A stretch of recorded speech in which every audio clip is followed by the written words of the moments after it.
Miss হবে না আপনার পছন্দের টিভি শো। দেখুন জি5 অ্যাপে একদম ফ্রি। কিন্তু এবার কি করব আমরা ঠাকুর? কি করবেন? হ্যাঁ, আপনি কি করবেন সেটাও আমাদের বলে দিতে হবে। আপনি না পুলিশ, আপনি জানেন না চোর কিভাবে ধরতে হয়? জেরা করুন, খুঁজে বার করুন হারটা কে নিয়েছে।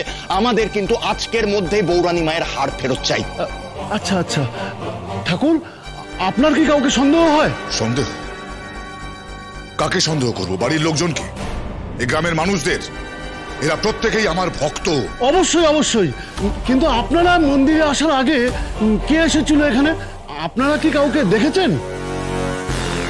সে তো রোজ সকালে পুরোহিত মশাই আসেন সবার আগে পুজোর আয়োজন করার জন্য। আয়ুষ্মান, আয়ুষ্মান, এই ছেলেটা আমার সমস্ত প্ল্যান না নষ্ট করে দেয়। এই তো ক্লু পাওয়া গেছে। এই ধনা, বলছে পুরুষ মশাইদের থানা নিয়ে চল, ওদেরকে জেরা করবো, বুঝতে পেরেছিস? দাঁড়ান, কি করছেন কি আপনি? আপনি সবার কথা শুনে চলেন নাকি? পুরোহিত মশাইরা ধার্মিক মানুষ, অনেক দিন ধরে দেবীর পুজো করছেন। ওনারা এই কাজ করতে পারেন না। ওনাদের দিকে আঙ্গুল তুলে আমি আরো বড় পাপ করতে চাই না। কিন্তু ঠাকুর, জেরা না করলে তো চোরের সন্ধান পাওয়া যাবে না। আর ওনারা যদি দোষ না করে তাহলে তো ওনাদের কোনো ভয় নেই। আর ওনারা যদি কিছু জেনেই থাকেন তাহলে তো চোর ধরতে আমাদের সুবিধা হবে। আমি চাই না আমাদের এত বছরের পুরনো বিশ্বস্ত পুরোহিত মশাইকে থানায় নিয়ে যাওয়া হোক। কিন্তু দাদা, হাটটা যেহেতু আমাদের বাড়ি থেকে চুরি গেছে, তাই আমার মনে হয় যে দায় তো সবাইকেই নিতে হবে আমাদের। না নরোত্তম, এটা হতে পারে না। ডোলবাবু, আপনি আমার কথার উপর ভরসা রাখুন। ওনারা এই কাজ করতে পারেন না, কখনোই না। আচ্ছা ঠাকুর, আপনি যখন বলছেন তখন না হয় নতুন কোনো উপায় বার করতে হবে। আচ্ছা, এই গ্রামবাসীদের মধ্যে কারা কারা ছিলেন এই চুরি যাওয়ার আগে? গ্রামবাসীরা তখনও তো কেউ আসেনি, কারণ গেট খোলা হয়নি। সেই সময় বাবা ভেতরে ঢুকে দেখেন যে হাটটা নেই। একদম ঠিক, আমারও সেটাই মনে হয়। ওনারা ঢোকার আগে হাটটা চুরি হয়েছে। একদম ঠিক ধরেছেন, আমিও সেটাই ভাবছিলাম। হাটটা নিশ্চয়ই কেউ চুরি করেছে। গ্রামবাসীরা তো নির্দোষ, কিন্তু কাকে দিয়ে জেরাটা শুরু করবো আপনি একটু বলে দিন। সেটাও আমাদেরকে বলে দিতে হবে। না না না, বলতে হবে না, আমি বুঝে গেছি। কি বুঝেছেন আপনি? কি বুঝেছেন বলুন। এই বাড়ির কাজের লোকগুলোই নাটের গুরু। আমার বাড়িতে ওই কাজের লোকগুলোই নুন, তেল, হলুদ সব চুরি করে। ওই কাজের লোকগুলোই চুরি করেছে, ওদেরকে ধরতে হবে। আমরা কিছু করিনি, আমরা কিছু করিনি। আমরা কিছু, আমার ঘাড়ে কটা মাথা দাদা। মায়ের হাত চুরি হওয়ার আগে আমার মরণ হয়ে যাবে। এখনো স্বীকার করার হাতটা কোথায় রেখেছিস? তাহলে কিন্তু শাস্তি কম হবে। বল। চুরি করিনি। চুরি করিসনি? এত বড় অনাচার আমি করতে পারি না। সত্যি করে বল, মিথ্যা কথা বলবি না। বল, নাহলে কিন্তু থানায় নিয়ে গিয়ে খুব পাবো। বল।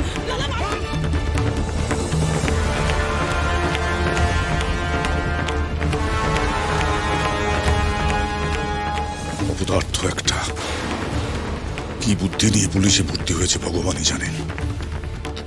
এই ঝামেলাগুলো মিটুক, এরও ট্রান্সফারের ব্যবস্থা করতে হবে। এখানে থেকে গেলে গন্ডগোল পাকিয়ে দেবে।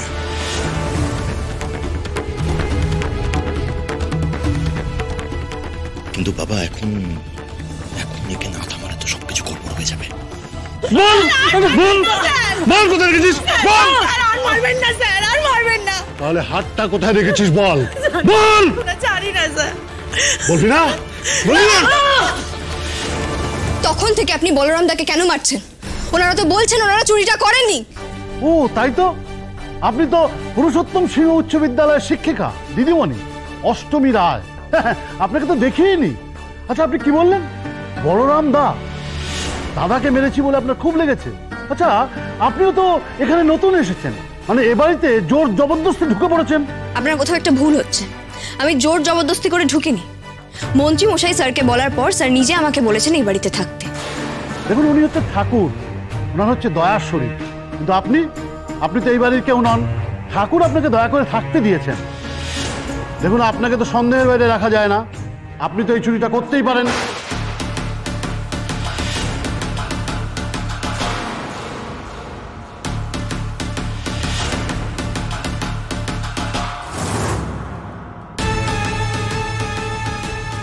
যাক, তো এতক্ষণ একটু ঠিক ঠিক গিয়েছে।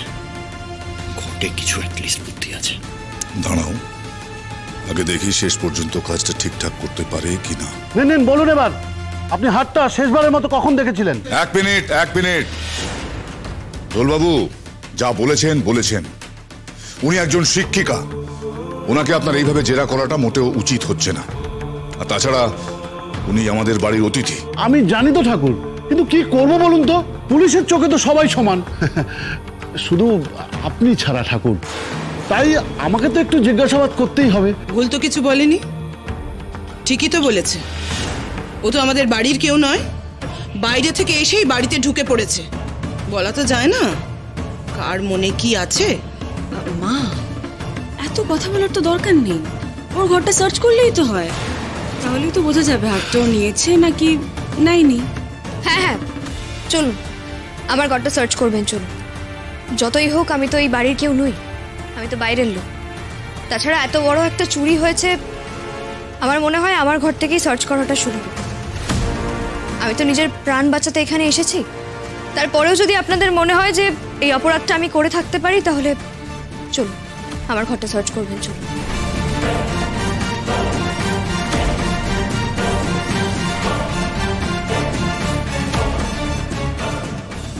এসব কি হচ্ছে?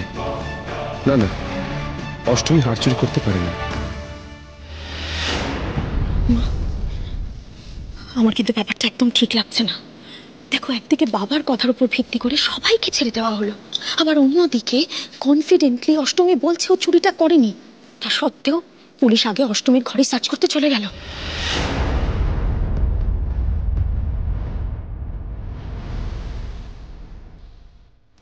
হারটা ব্যাগেই রেখেছিলে তো? পুরুষোত্তম ঠাকুরের সাথে টক্কর নিতে এসেছিলে তো অষ্টমী। কোলাকুলি হয় শেয়ানে শেয়ানে, আর খেলা সমানে সমানে।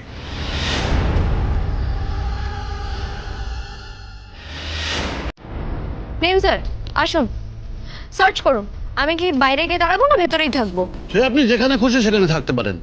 আমরা আজকে এখানে এসেছি হার খুঁজে পাবো, তারপর এখান থেকে যাব। হ্যাঁ, ভালো করে খুঁজুন না, আপনি সব ওলট পালট করে খুঁজুন, খুঁটিয়ে খুঁটিয়ে খুঁজুন। এই যে টেবিলের তলা, খাটের তলা, তারপরে আলমারির নিচে, টেবিলের ড্রয়ার, যেখানে ইচ্ছে খুঁজুন। একদম চুপ, একটাও কথা বলবেন। এই অম্লান কুসুম ঢোলকে তুমি একদিন থেকে বিচার করতে পারো না। এসে এসে কথা বলেছি মানে তুমি আমাকে ফালতু ভেবেছো? খুব স্মার্ট ভাবো নিজেকে। এই খোঁজো, আলমারি দেখো, আর তুমি এখানে দেখো, আপনি ওখানে দেখুন।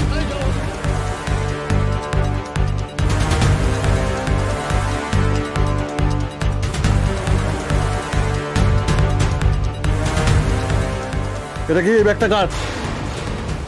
এই ব্যাগটা আমার, এখানে আমার জামা কাপড় এবং কাজের জিনিসপত্র আছে। Please sir. খুব মুখে মুখে উত্তর দেওয়ার শখ, হ্যাঁ? নিজেকে খুব চালাক মনে করো নাকি? এই এটা দেখো তো ভালো করে, মেয়েদের ব্যাগ আমি হাত দেবো না। এই একটু হেল্প করো।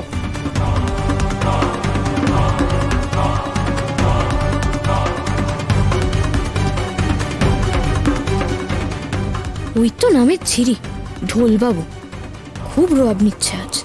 নিক না, তারপরে যখন ব্যাগ থেকে কিছুই।